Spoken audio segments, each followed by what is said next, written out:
What is going on, guys? What is going on, 27 squad? Welcome back in to another video. Today we're gonna be using my new phone, and let's see if the camera looks a lot better quality than usual. I'm still working on the lighting, still working on other stuff as well, but change is coming soon to the channel, guys. Be sure to be on the lookout for that. But that being said, there's some things I really want to talk about. I know I'm a little late with the news, but still there is a discussion that may be relevant to draft day, so let's get right into it.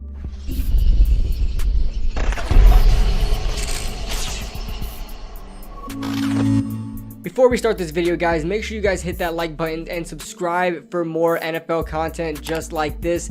Let's get started. Now, Logan Ryan was recently cut from the New York Giants, only releasing about just under $1 million in cap space and like $11 million in dead cap, and we'll be saving about $3 million in cap next season. Just getting rid of a pretty bad contract, honestly, left by Dave Gettleman. And, let's first talk about Logan Ryan. He recently signed with the Tampa Bay Buccaneers, which is a great move for him, at him being at an older age, reuniting with Tom Brady, trying to win a ring. This is really what you see from more veteran players. They take, these cheaper contracts and they just try to get a Super Bowl win. So shout out to Logan Ryan trying to go out there to get another ring. I mean, nothing but respect for Logan Ryan. Absolute class act. I really enjoyed his time with Big Blue. Made a lot of great plays with this team, and a lot of times he really was showed up in unexpected times, right? Unexpected fumbles. He was really pretty good with the forced fumbles in his time with the Giants, something I didn't really expect. I never really knew how his transition to safety was really going to go, being that we were the first team he really transitioned to safety with. Coming out of Tennessee in free agency, he wanted to be a safety. The Giants signed him to be a safety, and he worked out pretty damn well. So shout out to Logan Ryan. As to why they may have cut Logan Ryan, to me, like I said earlier, may have been the bad contract that he was due. It was pretty bad. I'll probably show it on the screen if I still am able to pull it up somehow from probably like Spot Rack or something like that, the former contract that he had. But it was a bad contract, and he probably shouldn't have been re-signed to that kind of money. Especially with him at his older age and how we're trying to rebuild and rejuvenate this team. It may have been a bad contract.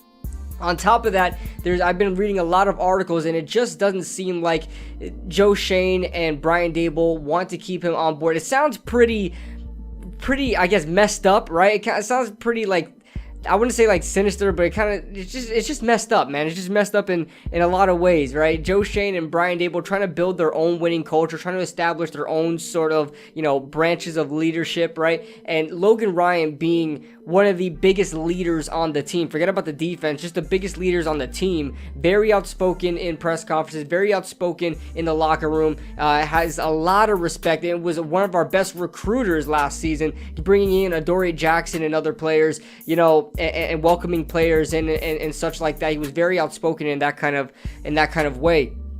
Logan Ryan was a true leader of this team, and with Joe Schoen coming in, with Brian Daboll coming in, it sounds crazy to say, but they just want their own leaders. They want their own branches of leadership, and I understand that to a point, but man, it just doesn't seem like cutting Logan Ryan may have been the right move. Maybe restructuring a contract and seeing how they can go from there. Him just taking a straight up pay cut to stay with the team. I'm sure that maybe was in talks. I'm very, very confident in Joe Schoen and Brian Daboll not just letting him go and releasing him off the bat. I want to say that they brought him in and said, hey, I don't know if you would want this, but would you like to take a pay cut? We don't like your contract. And with this new regime, we need to free up some cap space to then get some more players in here, save up money, save up, assets and things like that. And, if that conversation went down, I would imagine Logan Ryan said, no, this is a rebuilding team. All you really are in for on this team is for pretty much the money and to be around the guys. But, you don't really want to take a pay cut in doing that. So, that's what I assume went down. I'm not going to say for sure, because obviously there was no reasoning. There was no articles on that. But there's a lot of people just, giving out guesses. That's my best guess invest. They're not just going to release him out of nowhere and just only save, less than $1 million. I'm pretty sure there were a lot of things to go along with that. Maybe he just didn't fit Don Wink Martindale's scheme, right? Maybe it just wasn't part of the scheme. And that now leads me to our next topic, and we can segue right into it. Kyle Hamilton, safety out of Notre Dame. I've said this multiple times ever since I scouted him when I first started scouting in this 2022 draft. This is the best player in the draft. I mean, I'm not going to say by far, but he is in a league of his own along with Aiden Hutchinson. To me, Aiden Hutchinson and Kyle Hamilton are by far the best players in the draft, bar none, okay? These guys are the best players in the draft coming up. And, you got guys like Evan Neal. You got guys who was fantastic, don't get me wrong. Evan Neal, Ekem, who's a little raw. Kayvon, who's a little raw, right? You got a lot of these great guys who may be just a little raw.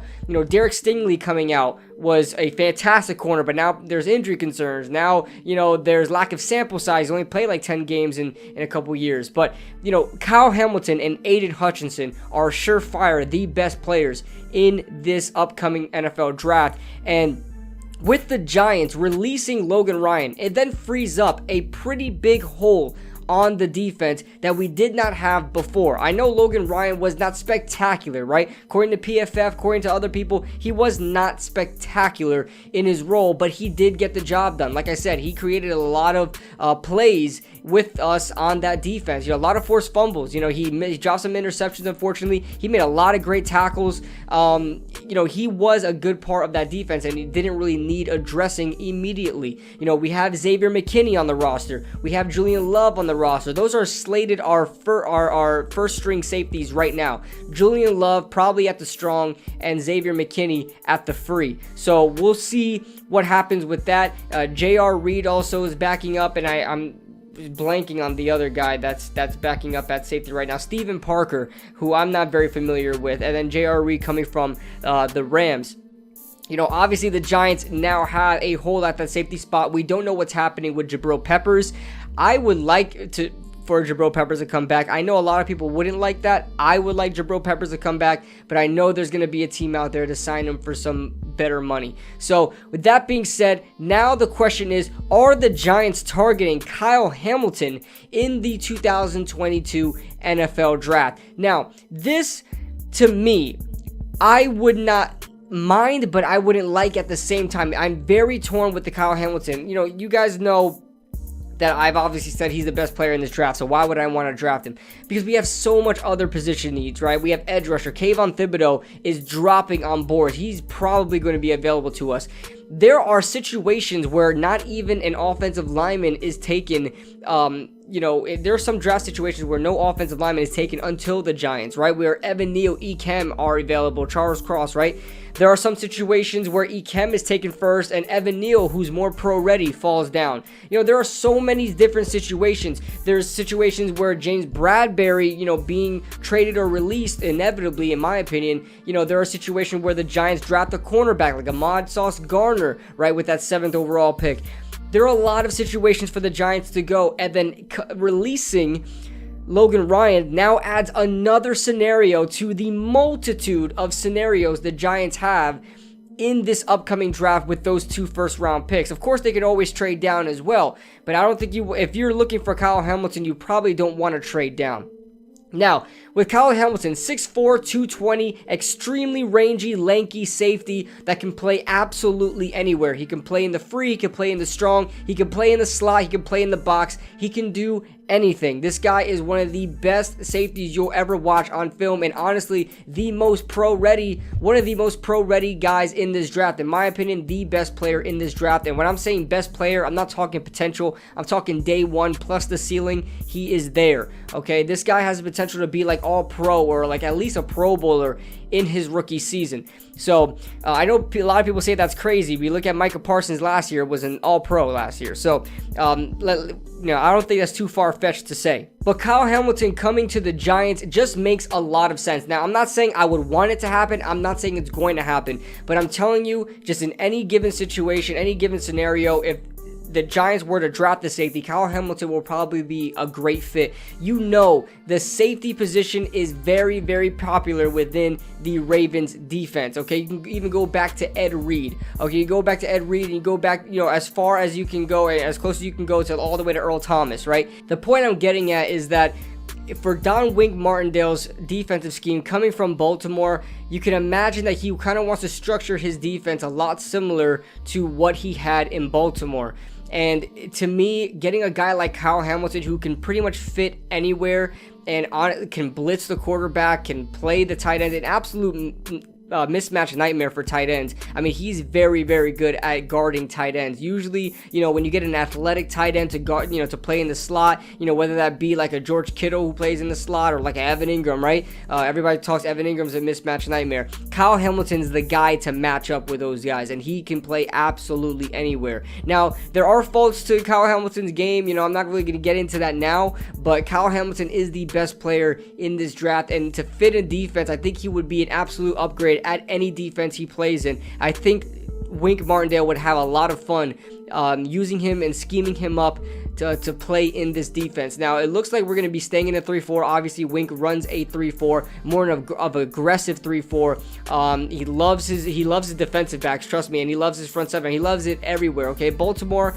has had one of the best defensive rosters over the past couple of years than the best of them, right? Than the best NFL rosters out there. Their front seven was always stacked. They've always had a very good secondary. Earl Thomas, Marcus Peters, you know, a bunch of these dudes, okay? The list goes on, and I'm blanking right now. But the safety position for Wink Martindale, I think, is a very key one. And Kyle Hamilton coming to the New York Giants just makes a lot of sense. Not going to say that it is going to happen or that I want it to happen, but Kyle Hamilton, to me, would change this defense drastically, and I think can have a big impact whether we have, you know, a strong pass rush or not. Our pass rushers getting there, right? Our pass rushers are really young. They're really inexperienced. They're trying to get on their feet. You know, you got Azeez Ojulari. We don't know what's going on with Lorenzo Carter, but Azeez Ojulari, Ellerson Smith, Quincy Roche. A lot of these guys, I don't know if O'Shane's going to be sticking around too soon, but a lot of young pass rushers, right? And then on the inside, we still have Dexter Lawrence, Leo, right? We may have a problem, you know, getting to the passer, which I would say getting a pass rusher would make a lot of sense, but they can go the other direction and just say, hey, why don't we just get a long, rangy safety to play there and, you know, be that cover, that field general in coverage, and we wouldn't have a big problem in, you know, with the pass rushers not being able to get the quarterback in time and, you know, having a big play downfield. So, that being said, let me know your thoughts in the comment section below, guys. Do you guys like the idea of Kyle Hamilton being drafted by the Giants with one of their first round picks? I mean, it could happen. They've added it now to the scenario of things that can happen for the Giants, and you know, who knows? We have no idea what's happening in that war room. So let me know your thoughts in the comment section below, guys. Leave a like if you guys enjoyed. Subscribe if you guys are new. And I'll see you guys in the next video.